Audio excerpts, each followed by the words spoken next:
REET 2025 paper इतना hard, पात्रता में ही हो रहे हैं फेल। इस वक्त की जो भी अपडेट आपके मन में चल रही है कि हमारा पेपर है वो हार्ड था और हमारा रीट क्लियर नहीं हो पा रहा है, यानी कि कह सकते हैं हम पात्रता में फेल हो रहे हैं, तो आपके लिए हम एक बहुत ही अपडेट लेकर आ चुके हैं। आपको बता दें कि आपका भले ही स्कोर कम है, भले ही आपका वर्तमान में स्कोर 60-65 के पास है, लेकिन डरने की आवश्यकता नहीं है। आपको बता दें कि राजस्थान में अलग अलग कई परीक्षा का आयोजन हो रहा है। आपको बता दें RPSC first grade, RPSC second grade और अलग से आरपीएससी थर्ड ग्रेड की भी वैकेंसी निकलने जा रही है। आपको बता दें कि आपने इस परीक्षा में भले ही आपकी पात्रता हासिल नहीं की हो, लेकिन आप दूसरे एग्जाम क्लियर कर सकते हैं। मैंने कई रिकॉर्ड्स देखे जिसके मद्देनजर रखते हैं रीट उनका क्लियर नहीं हो रहा है, लेकिन वो अदर्स एग्जाम जैसे कि कह सकते हैं आरएएस, आरपीएससी की फर्स्ट ग्रेड सेकंड ग्रेड के क्लियर है वो कर रहे हैं। तो आपको रीट पर ही टारगेट नहीं कर रखना है, आप अदर एग्जाम दीजिए, उन्हें क्वालिफिकेशन कर सकते हैं। इतना झंझट आप नहीं पालिए कि रीट में मुझे फेल हो गया,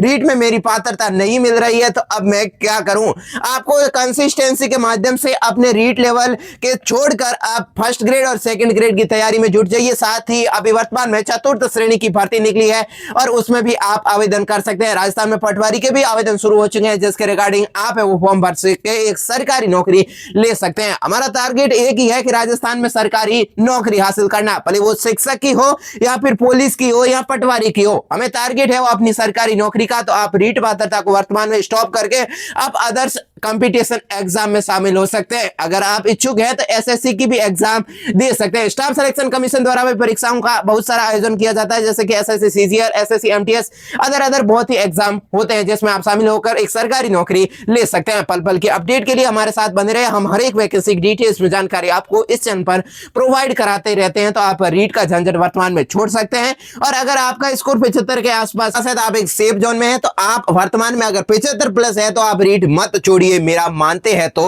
वरना अगर बहुत ही डाउन है, 50 के आसपास है, 55 के आसपास है, तो वर्तमान में इस परीक्षा को स्टॉप कर दीजिए और अदर्स कॉम्पिटिटिव एग्जाम की तैयारी वो शुरू कर दीजिए। मैं हूं अशोक कुमार, आप देख रहे हैं राजस्थान न्यूज चैनल से नहीं जुड़े, फटाफट चैनल को सब्सक्राइब कर दीजिए।